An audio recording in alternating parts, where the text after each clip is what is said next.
오늘 이 시간에는 사도행전 5장 42절 외에 말씀을 중심으로 해서 여가 중이라고 소명에 소홀히 할 건가 라는 제 말씀 상고하는 가운데 빛의 은혜 받기를 원합니다.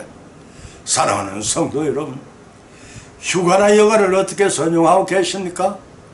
우리는 여가를 이용해 쉬인다거나 책을 읽는다거나 아니면 유익한 텔레비전 프로그램을 시청한다거나 아무것도 하지 않고 보내는 것에 대해 그것만으로도 만족한다거나 무조건적 죄책감을 가져서는 안 됩니다. 이렇게 보내는 시간도 반드시 필요합니다. 여세 동안 천지 창조를 마친 후에 하나님이 쉬신 것처럼 일생생활에 저들은 우리에게 여가는 재충전하여 윤택하고 생동감이 넘치게 하는 하나님이 주신 축복의 시간입니다. 문제는 이런 시간이 여가 시간의 몇 퍼센트를 차지하고 있느냐 하는 것입니다. 우리의 생각과 생존한 일 한 후에 쉬는 균형도 필요합니다. 하지만 그 쉬는 동안에도 우리는 자신이 지향하는 목표가 있어야 하겠습니다. 진정한 그리스도인은 일하는 시간에도 하나님 위해 일하며 여가 시간에도 하나님 위해 여가와 휴가를 보내야 합니다. 여러분이 여가 시간 내 휴가 때 뭘 해야 하나님이 가장 기뻐하실까 생각해보고 생각한 그 일들을 행동에 옮겨보십시오. 그것이 여가나 휴가를 가장 현명하게 사용하는 방법일 것입니다. 오늘 이 시간에는 성경 말씀을 세 가지 말씀을 제 본문으로 삼았습니다. 첫째는 여가 중에 소홀히 해서는 안 되는 일은 전도라는 것입니다. 두 번째는 여가 중에 소홀히 해서는 안 될 일은 감사와 찬양을 드리는 일입니다. 세 번째는 여가 중에 소홀히 해서는 안 될 일은 자신의 소명을 성취하기 위해 능력을 개발하는 일이라고 했습니다. 이상의 세 가지 말씀 상고하는 가운데 피차에 성령님의 감동, 감화 역사하심에 힘입어 은혜받고 실천하심으로 예배하시는 하나님의 복을 받고 다 누리시는 저와 여러분이 되시기를 예수님의 이름으로 간절히 축원을 드립니다. 첫째는 전도하는 일이라고 했습니다. 사도행전 5장 30절 31절과 41절 찾아보면 너희가 나무에 달아 죽인 예수를 우리 조상의 하나님이 살리시고 이스라엘로 회개하게 하사 죄사함을 얻게 하시려고 그를 오른손을 높이서 임금과 구주로 삼으셨느니라. 저희가 날마다 성전에 있든지 집에 있든지 예수는 그리스도라 가르치기와 전도하기도 쉬지 아니하니라 하고 밝혀놓고 있습니다. 예수님께서 지상 사역을 마치시고 성천 성기하신 이후 기독교인들을 탄압하고 핍박하였습니다. 사도 베드로는 조금도 개의치 아니했습니다. 자신의 신분을 드러낸 채 주님의 사자의 명을 쫓아 다음대에 복음을 전하다가 다시 잡혀와 공회에 변론을 하게 됩니다. 비록 짧은 변론이었지만 저들이 죽인 예수님이 바로 구주되심을 전거했고 동시에 저들의 회개를 촉구했습니다. 베드로가 변론의 순간을 복음 전파의 호계로 삼을 수 있던 것은 그가 성령 충만함을 통해 담대한 믿음을 소유했기 때문에 할 것입니다. 본문 30절을 보면은 나무에 달아 죽인 예수님을 우리 조상의 하나님이 살리시고 라고 폭탄선언을 했습니다.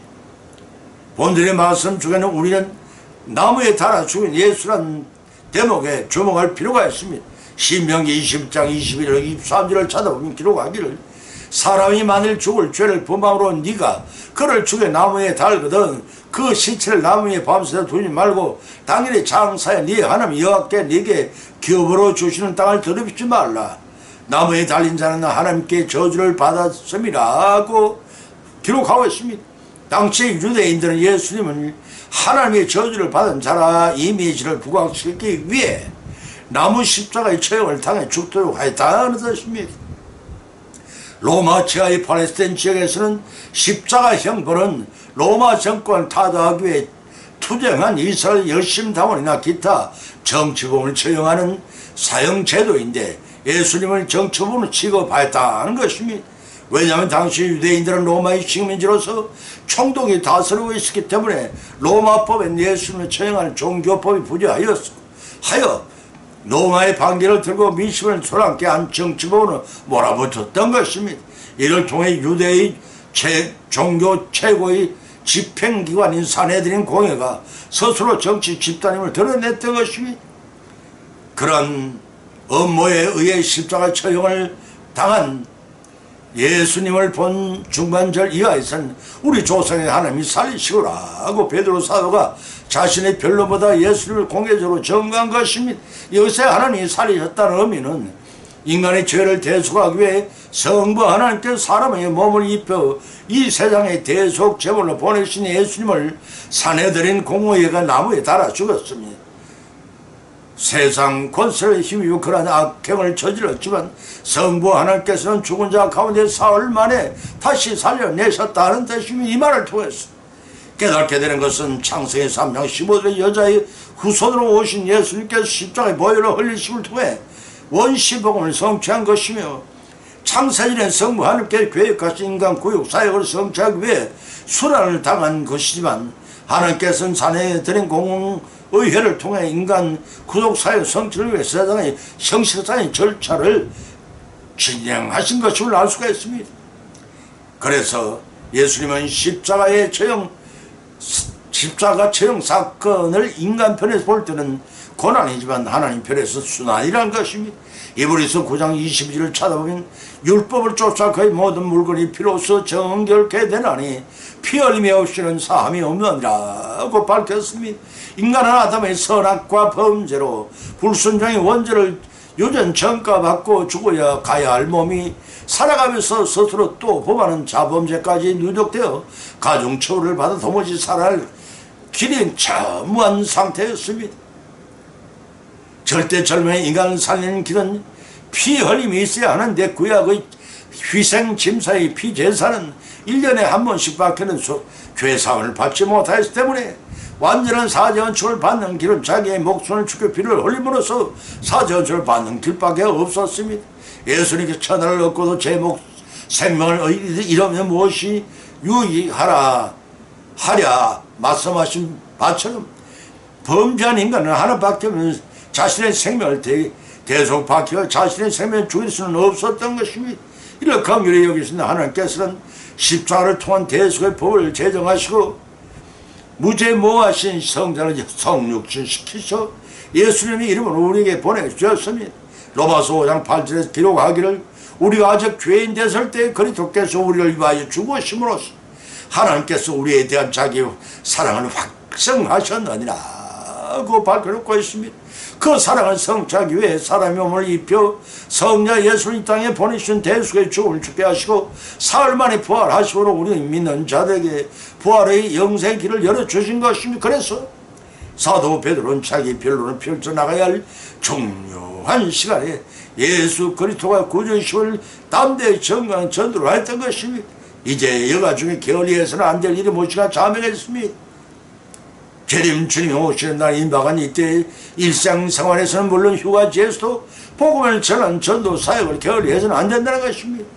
전도는 천하보다 더 귀한 생명을 구하는 일입니다. 주님께서 못다 하신 유업을 수행하는 일이기도 합니다. 산헤드린 공회에서 자신의 생명을 총애같이 여기고 담대히 예수님이 외시하심을 증거를 통해 전도한 사도 베드로처럼 우리도 전도 사역자가 되십시다.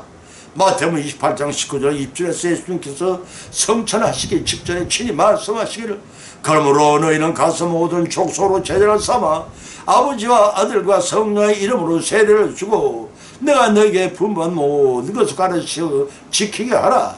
볼지어다 내가 세상 끝날까지 너희와 항상 함께 있으리라 하신 말씀에 우리 모두 순종으로 실천하여 풍성한 믿음의 성리를 거두어 나가시는 여성이 되시기를 예수 이름으로 간절히 축원을 드립니다. 두 번째는 감사하는 일과 찬송 드리는 일이라고 했습니다. 데살로니가 전서 2장 13절을 찾아보면 기록하기를 이는 너희를 부르사 자기 나라와 영광 이르게 하시는 하나님께 합당히 행하게 하려 함이라. 이러므로 우리가 하나님께 쉬지 않고 감사함은 너희가 우리에게 들은 바 하나님 말씀을 받을 때에 사람의 말로 받지 않고 하나님 말씀을 받으면 진실로 거라하다. 이 말씀이 또한 너희 믿는 자 속에 역사하느니라 고 하였습니다. 계시록 4장 8절에서는 네 생물이 각각 6날개가 있고 그 안과 주의 눈이 가득하더라. 그들이 밤낮 쉬지 않고 이러기를 거룩하다 거룩하다 거룩하다. 주 하나님 곧 전능하신 이여 전에도 계셨고 이제도 계시고 장차 오실 자라고 하나님 찬송을 올렸습니다. 본문의 말씀은 우리 인생의 일생을 책임져 주시는 성령 하나님께 범사에 감사와 찬송을 드리는 삶을 살라는 교훈입니다. 사랑하는 성도 여러분, 설교를 통하여 드려지는 하나님 말씀을 어떤 태도로 받고 계십니까?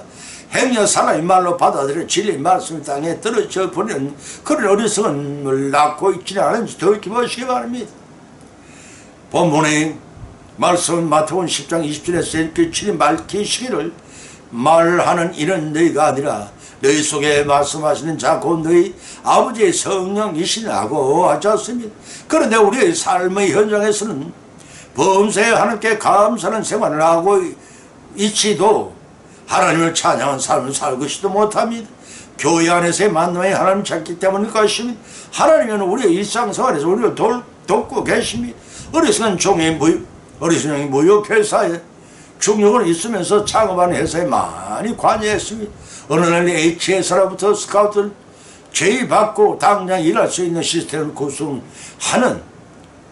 구성하여 부하 직원을 데리고 그 회사로 입사를 마친 후 이제나 저제나 운전 자금을 기다렸으나 차일 대표 사장이 미루어왔습니다.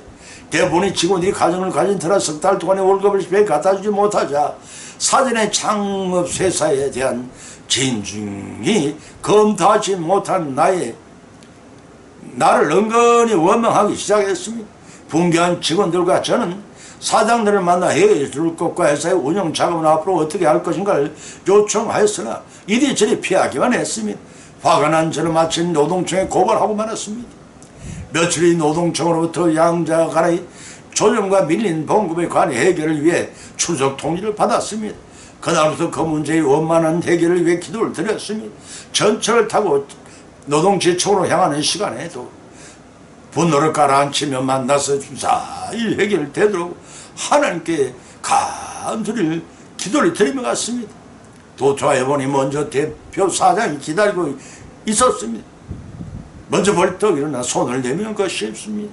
그런데 이상하게도 만나기만은 당장 뺨이라도 갈기고 싶었던 분노가 어느새 사라진 내 마음은 마치 남의 이야기를 하던 밀린 봉급 문제와 회사의 운영에 관한 의견을 물었습니다. 그랬더니 먼저 밀린 봉급은 며칠로 해결하고 회사 운영 문제는 그때 구체적으로 논의하자는 하자는 것입니다. 시편 40편 5절에 생각났습니다. 내 영혼아 네가 어찌하여 낭망하며 어찌하여 내 속에서 불안해하는고 너는 하나님을 바라라. 그 얼굴의 도우심을 인하여 내가 오히려 찬송하리라고 했습니다. 하나님의 도우심을 간절히 요청한 결과를 언쟁 한마디 없이 약속된 날 사장의 사과를 받아 밀린 봉급을 청산되었습니다. 동시에 사장의 경영 자금 능력이 부실함을 자인함으로써 그날로 퇴사를 하고 다른 회사에 모두 취업이 되는 하나님의 은혜를 입게 된 것입니다. 하나님께 의논 없이 택한 일을 하나님께서 의뢰함으로써 오히려 화를 복으로 바꿔 주신 것입니다. 사랑하는 성도 여러분, 여러분이 겪는 범사의 어떤 은혜와 어려움에서 구원을 받은 적이 있으신지요? 자고 깨어나 숨쉬는 일부터 먹을 것과 입을 것과 마실 것을 항상 예비하고 계시고 갈 길을 인도하시는 주님께 범사에 감사함으로 찬송을 올리는 삶을 살 때 우리의 삶의 길이 형통하도록 인도하십니다. 이제 성도가 여가 중에 소리에 해서는 안 될 일이 무엇이가 자명했으면 그것은 범사에 감사와 찬양을 드리는 일로 실천함으로 순종하여 하나님의 영광을 실생활했으나 휴가 중에서나 항상 드러내시므로 기뻐 내시는 하나님의 축복을 받고 다 누리시는 우리 모두의 성령의 믿음 생활이 되시기를 예수님의 이름으로 축을 드립니다. 세 번째는 자신의 소명을 이루기 위한 능력을 개발할 때라는 것입니다. 빌립보서 4장 13절을 찾아보면 내게 능력 주시는 자 안에서 내가 모든 것을 할 수 있느니라고 밝혀놓은 것입니다. 말씀을 원하실 때 천지 만물을 창조하셨고 지금도 살아 계셔서 한치의 오차도 없이 천지 만물을 창조하신 대로 운행하시고 지금도 살아계셔서 이번으로 우주 만물을 운행한 인간의 생사법까지 주관하고 계시는 절대 주권의 통치하신 전능의 하나님이십니다. 우리 인간까지도 하나님의 형상으로 창조하신 능치 못함이 없어진 창조주이십니다. 강일, 석일 목사님 예언을 들겠습니다.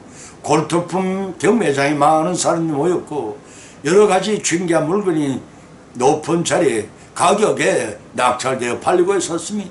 그런 지 얼마 후에 경매니 케이스가 부서지고 낡은 바이올린을 끄집어내어 시켜들면 얼마라고 소리를 치자 모든 사람이 킥킥하게 웃었습니다. 사실 너무나 낡고 보잘것없이 보이는 바이올린이었기 때문에 그러자 한 사람이 값을 1실링 1파운드 20분의 1이라고 부르니 폭수가 장래에 일어나면 그 값으로 그에게 주라고 하였습니다. 결국에는 잠깐 멈추고 생각해 보더니 이 바이올린을 켜볼 사람이 없습니까? 하면서 청중을 둘러보았습니다. 잠시 침묵이 흘렀습니다. 이때 침묵을 깨고 어떤 노신사 한 분이 단 위에 올라서더니 바이올린을 턱에 겨고 몇 번 활수를 시험해 보고서는 그 낡은 악기로부터 절묘한 선율을 켜내니 듣는 사람들 모두가 감동한 나머지 눈물을 먹었습니다. 이었고 아름다운 연주가 끝나서 경매장이 터지라고 격창과 박수 갈채가 쏟아져 나왔습니다. 경매니 낡은 바이올린을 집어들고 값을 물어봤습니다. 5파운드에서 10파운드로 값이 되어오르더니 결국 100파운드로 낙찰되고 말았습니다. 정과 다름없는 바이올린이었습니다. 대가의 손으로 전주된 감동적인 연주를 들었기 때문에 일시령으로 비웃음을 받던 악기가 명기가 되어 고가에 경매된 것입니다. 나 자체로는 아무 쓸모도 없고 무력한 존재이지만 바로 노신사의 손에 들린 낡은 바이올린처럼 아름다운 연주가 흘러나오듯이 우리같이 오늘 많은 죄인들도 하나님 손에 들려진다면 능치 못함이 이 일이 없는 모든 일로 할 수 있는 능력의 사람이 되지 않겠습니까? 광산에 파묻혀 있는 각종 검은 보석도 키워 갈고 닦아야만 제굿이라 하듯이 사람이 하나님께 주신 각 달란트대로 하나님께 수행을 받으면 하나님께 맡긴 사역을 감당할 수 있는 것입니다. 길 가운데 발에 채이는 돌멩이 하나도 하나님께서 그곳에 둔 것은 필요하기 때문입니다. 하물며 하나님의 형상대로 지음받은 사람이겠습니까? 비록 우리 사람들도 하나님 뜻을 바 계셔서 세상에 태어나게 하시고 또한 살아가게 하시는 그 존재의를 아시고 자신의 소명을 이루기 위한 능력을 우리 또한 개발해야 할 때입니다. 때문에 일상생활을 두말할 것도 없고 휴가 때나 여가 때 죽일지라도 쉬면서 재충전의 소중한 기회를 갖는다는 것은 그때에 각자가 받은 달란트는 하나님의 명품 병기로 쓰임 받기 위한 능력을 개발해 호교의 기회임을 아셔야 합니다. 본문 13절의 말씀에 내게 능력 주시는 자 안에서 나는 모든 것을 할 수 있느라고 사도 바울은 믿음을 강조하셨고 마가복음 9장 23절에 예수께서 말씀하시기를 이러시되 할 수 있거든이 무슨 말이냐 믿는 자에게 능치 못함이 없느니라 하셨습니다. 이런 간질병 환자의 아버지가 소리질러 가라되 믿나이다 나의 믿음이 없는 것과 수술하고 했을 때 전능히 예수님께 신령의 은사로 그 아들이 적시로 간질병에서 고쳐주는 은사를 입혀주었습니다. 하물며 하나님을 의뢰할 수 있던 것은 고쳐준 본절의 사도 바울도 자신의 어떠한 조건과 형편 속에도 자족하며 하나님을 의뢰할 수 있는 것은 자신의 노력의 결과가 아니라 오직 예수 그리스도의 연합한 결과로 주시는 주님의 능력임을 가르쳐 주었습니다. 당시 다시 말했어요.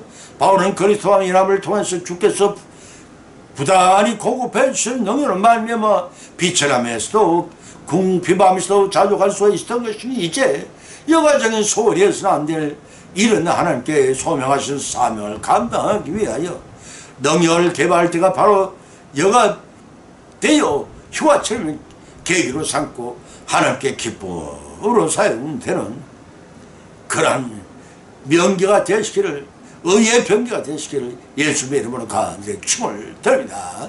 결론 맺습니다. 오늘 본문 말씀은 상관 가운데 피차 믿음대로 은혜를 받았고 또한 세 가지 교훈을 받은 줄 압니다. 그 첫 번째는 여가 중 소홀히 해서는 안 될 일은 전도하는 일을 하겠습니다. 두 번째는 여가 중에 소홀히 해서는 안 되는 일은 범사에 감사와 찬송을 드리는 일이라고 했습니다. 세 번째는 여가 중에 소홀히 해서는 안 될 일은 자신의 소명을 이루기 위한 능력을 개발할 때라는 것입니다. 이 생활 이 세 가지 말씀을 교훈으로 얻은 것으로 거치지 마십시다.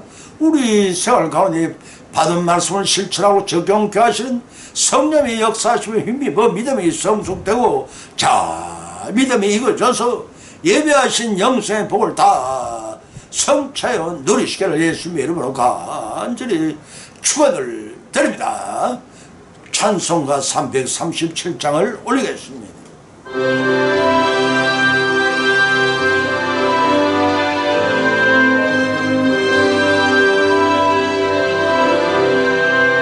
내 모든 시험 무거운 짐을 주인 예수님 앞에 아뢰이며 근심에 쌓인 날 돌아보사 내 근심 모두 맡으시네. 무거운 짐을 나 홀로 지고 견디다 못해 쓰러질 때 불쌍히 여겨 구원의 주님 은혜의 주님 오직 예수님 내 모든 괴로움 닥치는 환난 주님 예수님 앞에 아뢰이며 주께서 친히 날 구해 주사 넓으신 사랑 베푸시네. 무거운 짐을 나 홀로 지고 견디다 못해 쓰러질 때 불쌍히 여겨 구원의 주님 은혜의 주님 오직 예수님